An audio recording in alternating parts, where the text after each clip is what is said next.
আসসালামু আলাইকুম। এটা হচ্ছে ডিসি সার্কিট টাইপ 2 এর ম্যাথ, কারেন্ট এবং ভোল্টেজ ডিভাইডার। আর এই ম্যাথটা আছে টেসলা 4th এডিশন ভলিউম 1। আমরা আগে প্রথমে টেসলা বুকের A to Z সলিউশন করে নেব, এরপরে যে অঙ্কগুলো বাকি থাকবে রেজোন্যান্সের সেগুলো করব। তো আমরা Tesla A to Z solution করব ধারাবাহিকভাবে।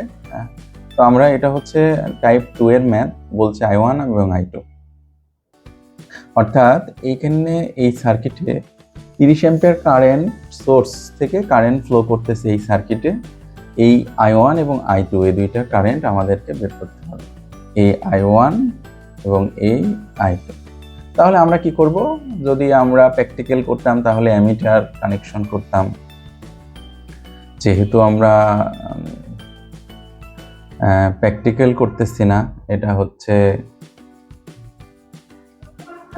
আমাদের হচ্ছে হাতে কলমে ক্যালকুলেশন করতেছি, তো যার কারণে আমরা প্র্যাকটিক্যাল ছাড়াই বলে দিতে পারবো যে এটা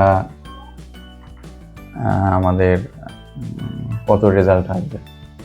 তো আমরা কি করব? কারেন্ট ডিভাইডার রুল ইউজ করবো। অ্যাজ এ ইলেকট্রিক্যাল ইঞ্জিনিয়ার হিসেবে আমরা এটা জানি, কোনো শাখার কারেন্ট নির্ণয় করতে হলে আমাদের কারেন্ট ডিভাইডার রুল ইউজ করতে হয়। তাহলে কারেন্ট ডিভাইডার রুলটা কি? মোট কারেন্ট গুণ বিপরীত শাখার রোধ। এখানে যেহেতু সিঙ্গেল রেজিস্টার তাই বিপরীত শাখার রোধই লিখছি, রোধ সমূহ লিখি নাই, বাই বিপরীত শাখার রোধ যোগ নিজস্ব শাখার রোধ। তাহলে মোট কারেন্ট আমার হচ্ছে 30 গুণ বিপরীত শাখার রোধ হচ্ছে 8। যদি আমি I1 বের করি, I1 এর বিপরীত 6 ওহম যোগ বিপরীত শাখার রোধ যোগ নিজস্ব শাখার রোধ, তাহলে আমরা I2 পেলাম 20 অ্যাম্পিয়ার। তাহলে এটা হলো একটা অ্যান্সার। এখন I2 দুইভাবে বের করা যায়।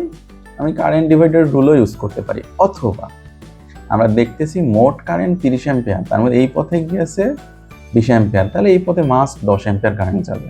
তাহলে আমরা এই পথে কারেন্ট বের করার জন্য কারেন্ট ডিভাইডার ইউজ না করলেও কোনো অসুবিধা নেই, বাট ইউজ করে দেখাইছি, যেহেতু আমরা একটু ইঞ্জিনিয়ারিং কারেন্ট ডিভাইডার রুল কীভাবে অ্যাপ্লাই করতে হয় সেই বিষয়গুলো শিখতেছি, তাই আমরা আলাদাভাবে এটা করে দেখিয়েছি। ঠিক আছে, থ্যাংক ইউ সবাইকে।